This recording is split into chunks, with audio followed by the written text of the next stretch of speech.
Welcome back. Now, academics are gathered in Stellenbosch for the second Corporate Governance Conference under the theme Corporate Governance, Best Practices in a Changing World. This is responsible business practices increasingly has to navigate things like repercussions of AI, climate change, board composition, and executive compensation in tight economic conditions. Professor Nicolene Wesson, head of the Center for Corporate Governance in Africa at Stellenbosch Business School, joins us with greater perspectives on corporate governance and its role in our ever-changing world as it faces these challenges. Prof, thank you for your time and a good afternoon to you. Hello.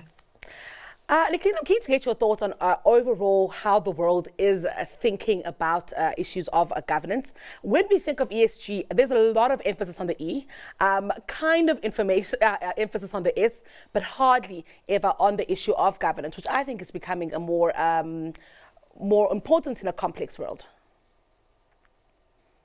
Yes, definitely. And I think one can't see them in isolation. The G actually, you need the G with the E and the S as well.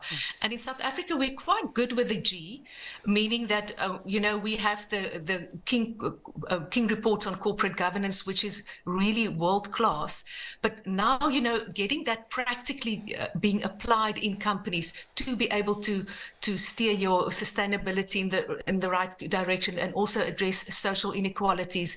So what governance is actually about is having that ethical and effective leadership, that oversight of the board playing such an important role so that you do get those good governance outcomes of a good culture in your organization, good performance, meaning you meet your sustainability and strategic targets, and then also having all the efficiencies and controls in place in your organization in different levels, and ultimately to be able to run a business, to have that legitimacy within society. Let's talk about really what we are seeing there in terms of where the governance or the good governance buck stops, Nicolene. We often speak about it from a board perspective, but could we be doing better to integrate conversations around governance in day-to-day, leadership in terms of executive management, but even middle management in companies to ensure that we really are getting that message across? Yeah, so I think that's also a part of leadership and then your organizational culture.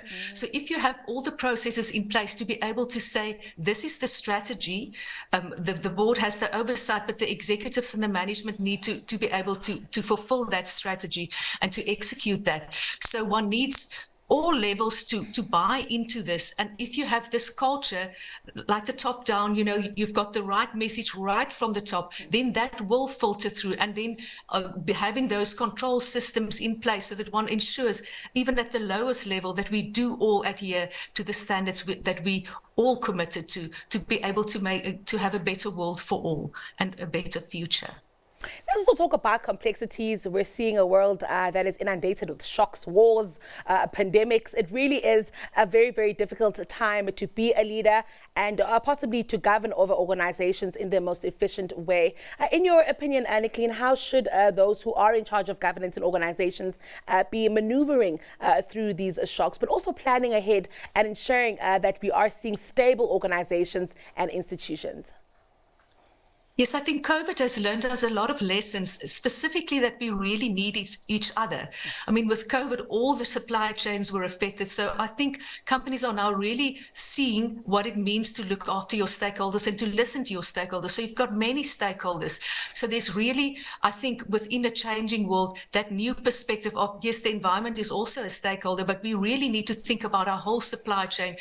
When you look at sustainability, the whole supply chain, everybody in your organization, your customers, everybody needs to buy in. And I think there needs to be accountability. So your consumers need to require accountability from a company and your whole value chain, so that needs to be a concerted effort. And also, I think one needs government, private sector, public sector, all need to come together. And that's also something that COVID showed us. We really all need each other. I'm also keen to get your thoughts on standardization across, industries, across geographies around the world as well. When we think of that, how do we ensure that we are seeing the kind of standardized thought towards a governance that is being applied. Are we seeing it? Is our codes such as King 4 sufficient, in covering us in that regard?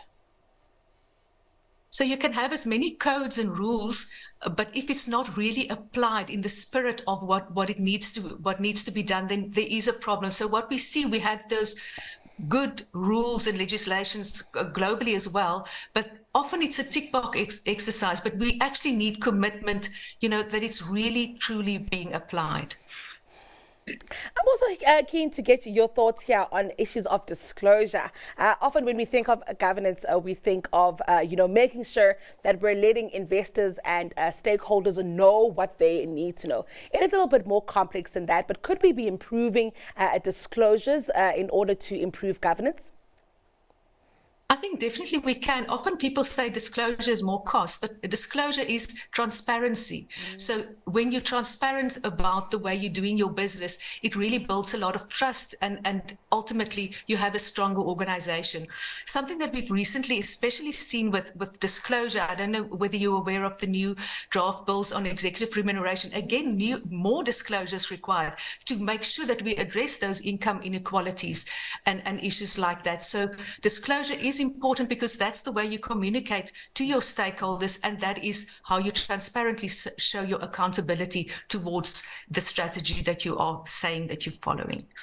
Nicolene, perhaps the most complex thing about governance is relying on human beings, and then there are different ethical thresholds, and that becomes very complex, specifically in the world that we find ourselves in now, that is slightly more polarized and fragmented than it has been in the past. When we think about governance, are we, making room for that? The fact that human beings are becoming more complex and also, like I said, polarized, very, very true to themselves, and even sometimes to populist ideas and ideals. So the humans, and then definitely the technology, combined with that, also having an effect. But I do think, as I said, it's all about the culture and the tone from the top. And I want to add that we can really use technologies better. I know there's a big, research and discussions around AI and how that will affect individuals. But we can use those technologies to have more opportunities for our business and to address certain risks. So the human component is there, but the AI is also really going to affect us going forward.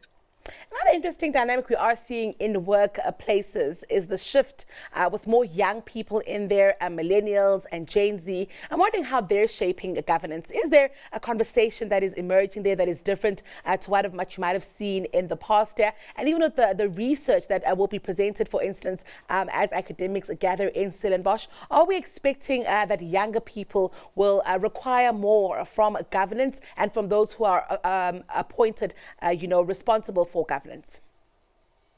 Yes, I think the younger people have different views. I think what we already see is that they're not so bound to one employer. So we need to think about that. And then again, if you think about things like remuneration, how will that affect it?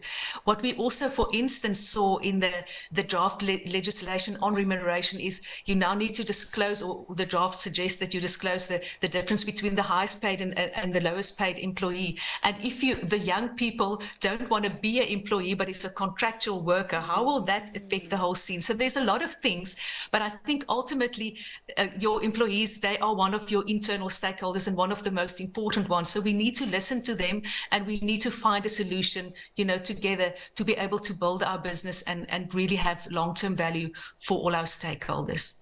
Well, Nicolene, looking forward to hearing all about what will come out of that sitting with the academics in Stellenbosch. Thank you for your time today and for unpacking this one for us. That was Professor Nicolene Wesson from Stellenbosch Business School.